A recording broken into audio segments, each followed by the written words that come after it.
Good morning 12th class.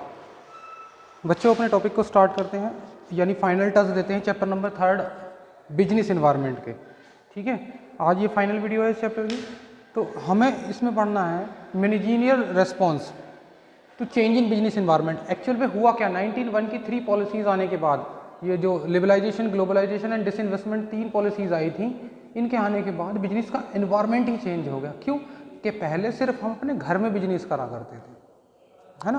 अब पूरी दुनिया में एक साथ बिजनेस कर सकते हैं। अथॉरिटी मिल चुकी है, ग्लोबलाइजेशन परमिट दे चुका है कि world market treated as a buyer market, है ना। लिबरलाइजेशन परमिशन दे चुका है कि गवर्नमेंट से हमें कुछ ज़्यादा फॉर्मेलिटीज़ नहीं करनी, आसानी से परमिशन मिल जाएगी बिजनेस करने के लिए, है ना। डिसइन्वेस्टमेंट के जो सरकारी कंपनीज हैं वो डिसइन्वेस्ट हो चुकी हैं, यानी उसमें हम भी उनके साथ मिलकर काम कर रहे हैं। ठीक है, अब इसका इफेक्ट क्या हुआ? इफेक्ट ये हुआ कि पहले उस एक कंपनी से जुड़े हुए लोग जो हुआ करते थे वो गिने चुने हुआ करते थे। या तो गवर्नमेंट अकेले काम कर रही है या कुछ लोगों को काम करने का मौका दिया, सभी को नहीं दे रहे।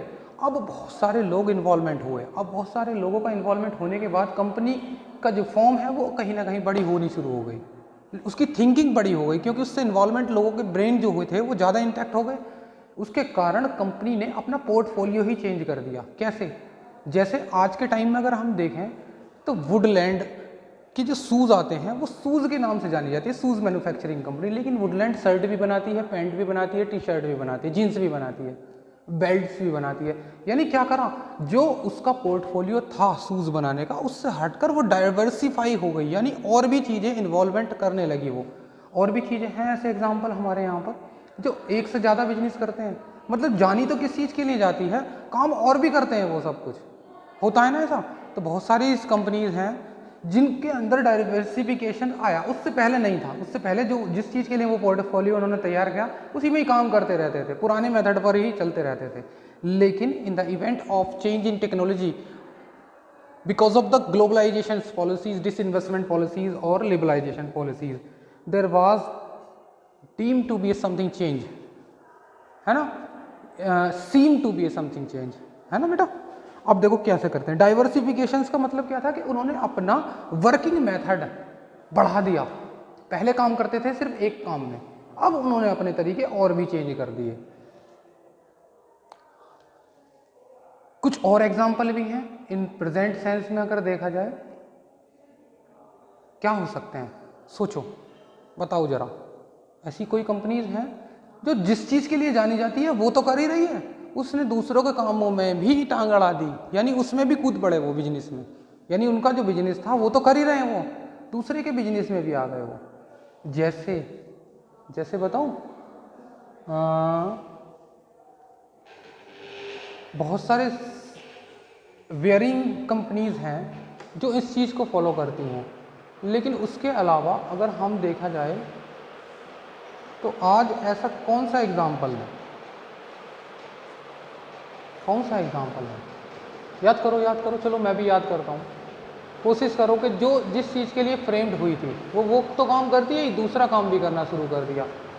जैसे हाँ याद आ गया, Reliance India Limited was framed to oil refinery brand, है ना। उसका काम था ऑयल को रिफाइन कर बेचने का। लेकिन अब रिफाइन सब्जी बेचने का काम तो नहीं था, है ना। रिलायंस का, टाटा का, बिरला का, इनका काम सब्जी बेचने का था। लेकिन जाकर देखो रिलायंस स्टोर खुले हुए हैं, तो क्या करा, पोर्टफोलियो चेंज कर दिया, नहीं कर दिया इन्होंने अपना। This is the diversification. The first response seen after the new policy in the company are going for the diversification. For example state of bell, है ना। बेल क्या बनाती थी,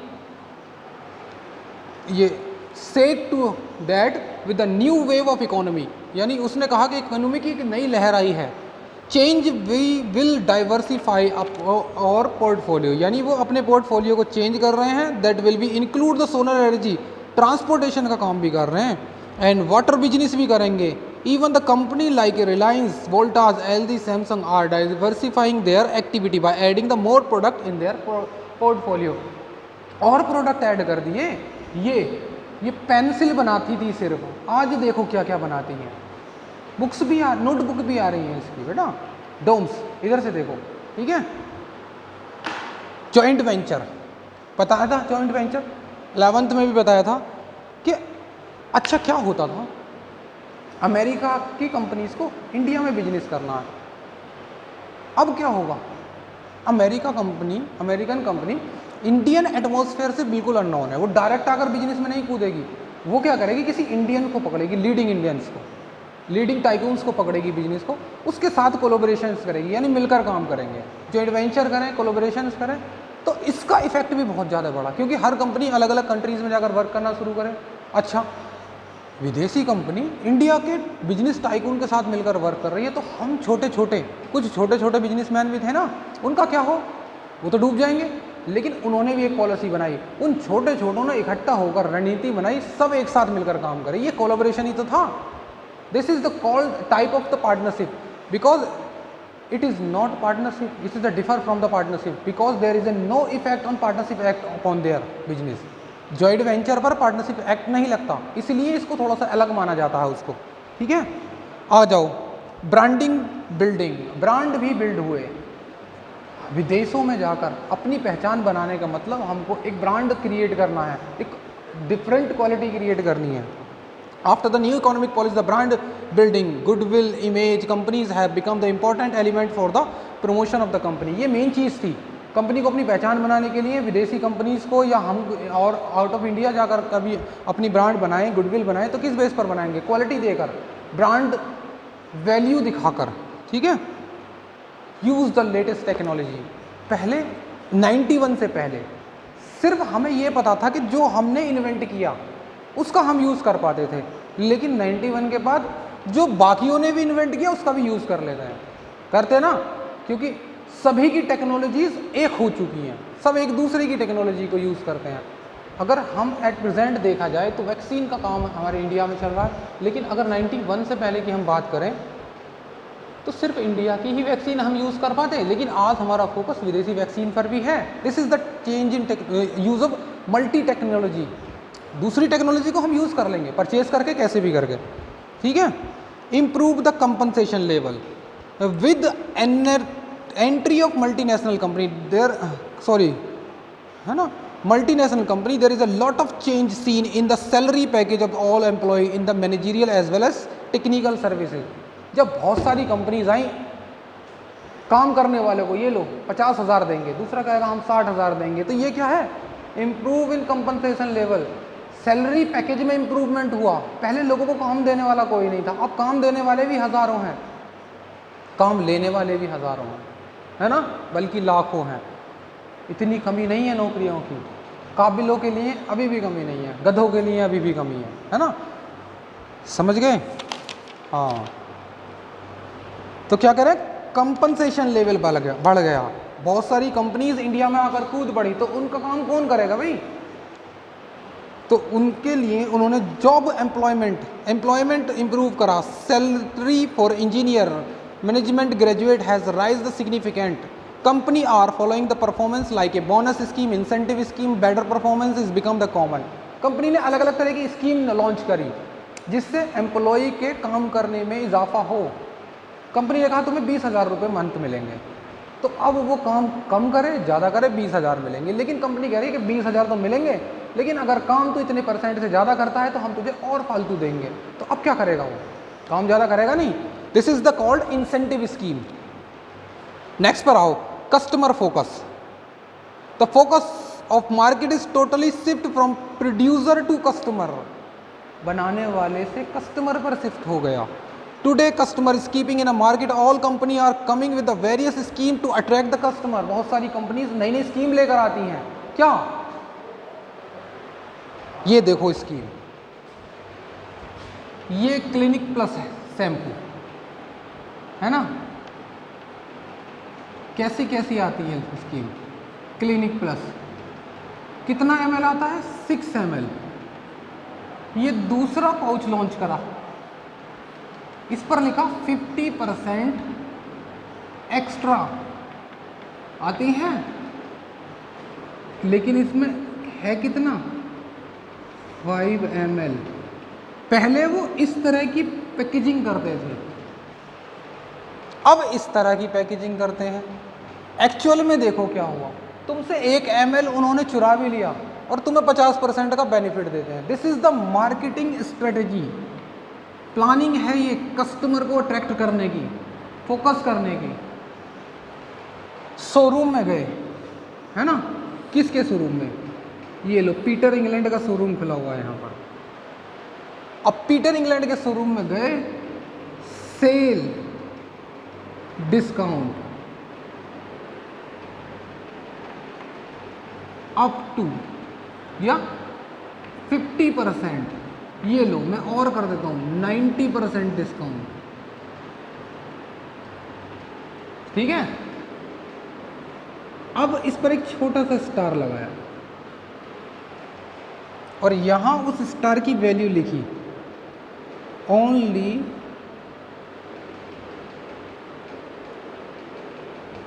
अप टू लिमिटेड प्रोडक्ट।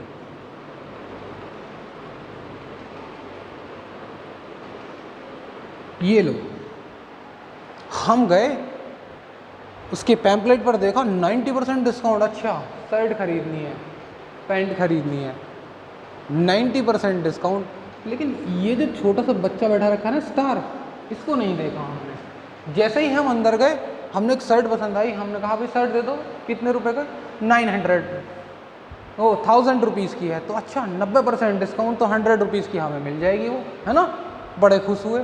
लेकिन इस स्टार को पढ़ लो, जब हम लेने के लिए गए ना अंदर, हमने उसकी बिल बनवा लिया, हमने सोचा 100 रुपये में हमें शर्ट मिल जाएगी। जब बिल बना, देखा ये लाइन भी लिखी हुई है, केवल लिमिटेड प्रोडक्ट पर है।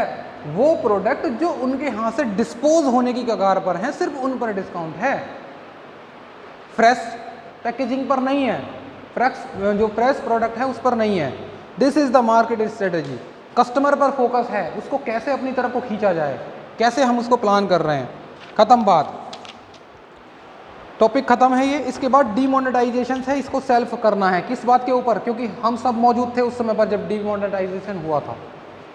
Eight the time of demonetisation we are exist, है ना, we are aware for the demonetisation.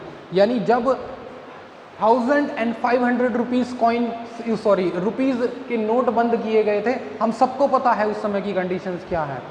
और इस टॉपिक पर हमको फाइल भी आपको फाइल भी बनानी है। बहुत सारे टॉपिक्स होंगे and it is the one of them, ठीक है, it will be the one of them, ठीक है।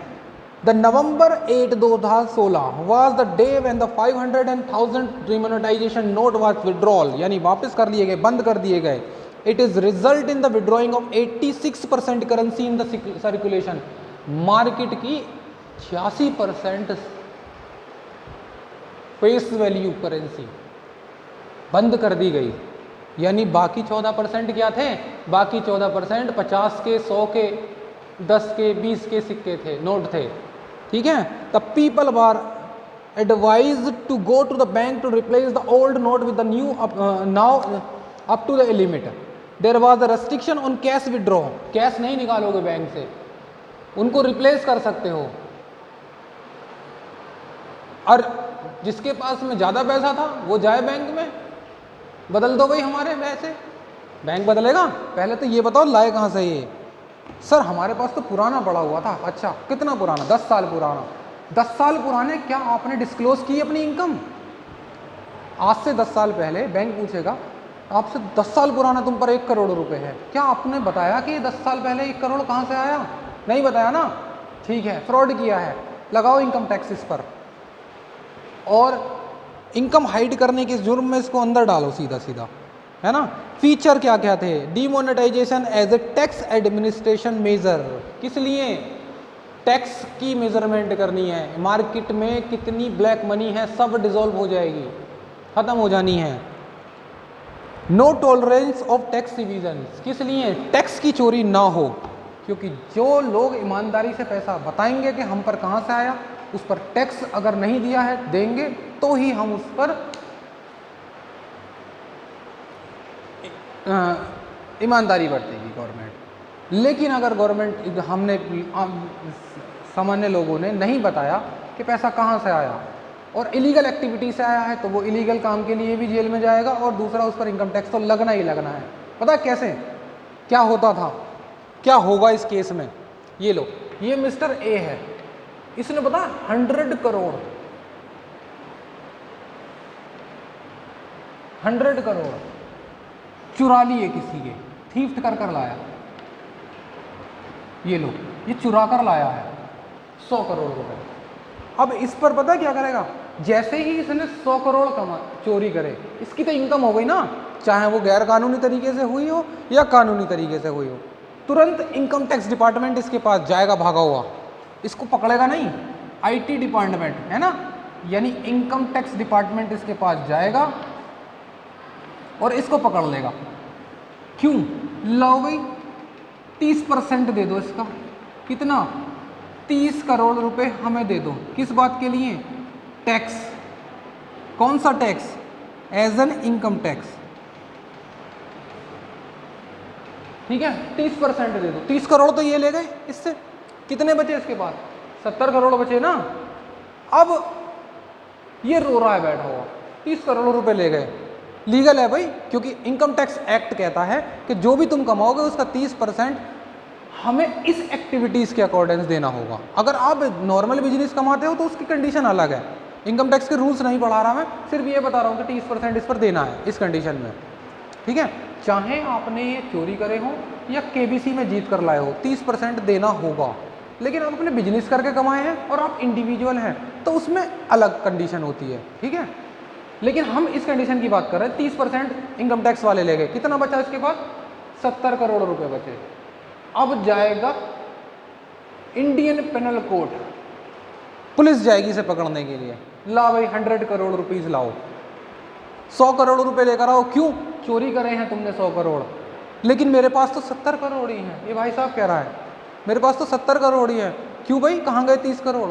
वो तो टैक्स वाले ले गए, हमें नहीं पता। हमें तो ये पता है कि तूने 100 करोड़ चुराए हैं, उस 100 करोड़ के जुर्म की सजा हम तुझे देंगे। पहले 100 करोड़ वसूल करेंगे, तब हम तुझे जेल में भी डालेंगे और पिटाई भी करेंगे तेरी। अब ये परेशान है, इसने तो ईमानदारी से 30% इसको दे दिए। समस्या किसके साथ में आ रही है? इसके साथ में। ऐसा ही हुआ, ऐसी ही दिक्कत जो इसके सामने आ गई। 30% ये ले गए, बचे 70%। ये तो खामोखा घाटे में चला गया, चोरी करके भी लॉस में चला गया।